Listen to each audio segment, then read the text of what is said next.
Welcome to Family Gamer TV. I'm with John Blackburn, and we've just been hearing all about Disney Infinity in this great theatre. How did it go? No technical glitches, and it was pretty complex, so really happy right now. Yeah, there's quite a lot of information to communicate. Was it hard to decide how much to sort of put up front and how much to explain and how much to sort of maybe gloss over? It was actually a pretty tough challenge. The game is really big right now, and so there's a bunch of different modes. You know, we've got the actual physical toys that come along with it, as well as the toy box mode. It's something new that takes a little bit of explaining to really get across to people. So yes, it was really difficult to try to figure out how to do all of that in as tight a timeline as possible.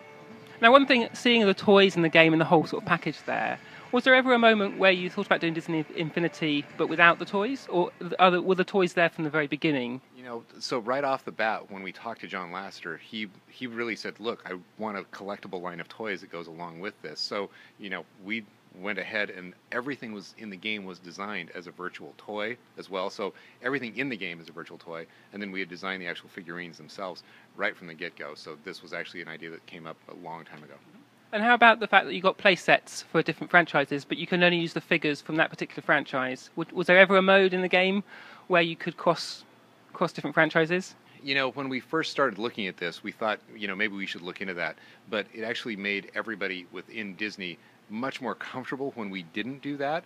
But also, if you look at this, because we're launching a platform on this, the first time we went through and just did the different combinatorial kind of math behind that, if we keep adding franchises to this, and all the franchises, if we could go back and forth in between them, it is literally like this mind-blowing number that gets built pretty soon. So we realized really quickly that both internally within Disney, it would be easier to get a lot of the different creative, like the filmmakers and those guys, to buy into the idea if we made just a true to property experience. So their characters are safe. You're going to look after them. Yeah. So they really want to make sure that both their characters and the worlds are safe. And then the toy box mode really became just a paradigm of that. Everybody can get their head around. It's like, this is like your bedroom floor. Like, we're giving you a game to play, but we're also giving you your bedroom floor, and you can play however you want to. And that really got everybody's mind around, okay, yeah, it is okay to let you guys do this and, kind of do this mashup that's a little bit, interesting and different for Disney. Something you got into a bit more was the launch date of the game, which is summer 2013. Is there a month as well? So in North America, it's definitely June. As far as a lot of the different European territories, we're still going through when that's going to launch. We're launching with Monsters University here in North America, so it's probably going to be around that date in most territories. And along with that, there was some shots of packaging and a starter pack. Is there pricing, and is there how are you going to retail this? Right, so in North America, the prices are set at $74.99 for the starter pack, and then add-on packs will be $34.99, and each of the individual figurines will be $12.99. So the starter pack comes with the game, the Infinity base, free figures, a play token for the free-play world stories, and a power-up token as well, the circular one? Yes. So within the starter pack, there's actually, I look at it as 4 different games. You've got 3 different play sets. So you've got Monsters University, Incredibles, and Pirates of the Caribbean. You've got a figure that goes into each one of those as Mr. Incredible, Jack Sparrow, and Sully. Then you've got the playset piece, which unlocks all that content essentially and allows you to get into that mode of the game. Then you've got the toy box mode itself. So that's a whole game in and of itself. But the cool thing about Infinity is for each one of these play sets that you get to unlock the toys in there and then use them in the toy box mode to kind of create that cool mashup. So the other 2 pieces, or the other piece that is in there, is a power disc. And so we have 2 different types of power discs. The circular ones go underneath the characters. You can stack 2 of them underneath the character to give them different abilities, like extra ability to gain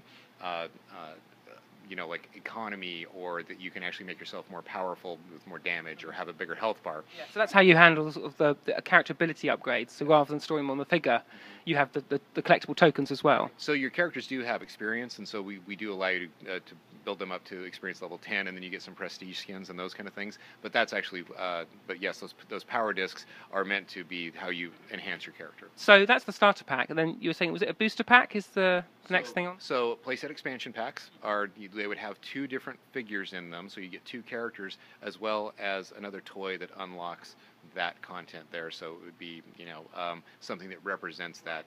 And that would be for a particular franchise, would it? It would be for a particular franchise, yeah. So there'll be more franchises that we announce that are coming out with the game at launch, and then there will be others that also release throughout the course of the year. And how much was that expansion pack? Those are $34.99. And then you have single figures, which are they just a figure, or do they come with a circular? No, it's a single figure. They come at $12.99, and then we've got the power discs are sold in 2-disc blind packs for $4.99. And so by blind pack, you mean the packaging where you have a little foil wrapper and you can't see in.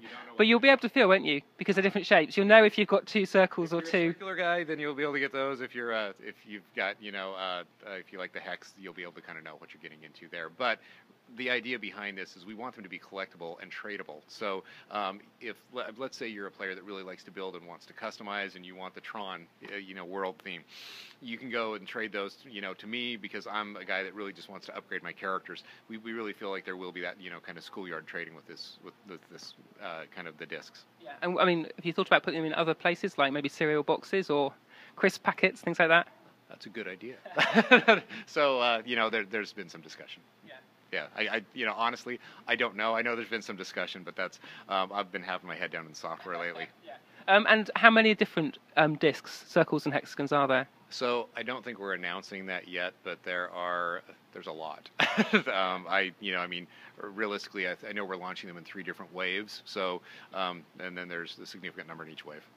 Great. Well, thanks for your time. Can't wait to get hold of it now. I've got to wait till, hopefully June, like in the UK in June, please. That's my request. All right. Hey, and thank you for coming over. It's been great to have you. That's all we've got time for this week on Family Gamer TV, but we're back with more soon.